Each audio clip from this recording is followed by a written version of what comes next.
దేవాలయానికి వెళ్లే ప్రతి ఒక్కరూ పూర్తి ఫలితం కోరుకుంటారు.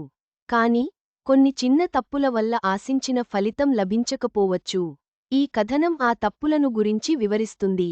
కొందరు ప్రతిరోజూ ఆలయానికి వెళ్తుంటారు. చాలాసేపు ఆలయంలోనే గడుపుతారు. అయినా ప్రయోజనం ఉండకపోవచ్చు. దీనికి కారణం మనం చేసే అనేక పొరపాట్లు. ఆలయానికి వెళ్లేటప్పుడు ఎలాంటి తప్పులు చేయకూడదు?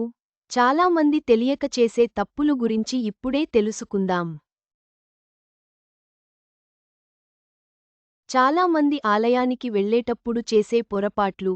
గమనిక: ఈ కథనంలో మీకు అందించిన సమాచారం, సూచనలు పూర్తిగా నిజమైనది, ఖచ్చితమైనది అని మేము చెప్పలేము.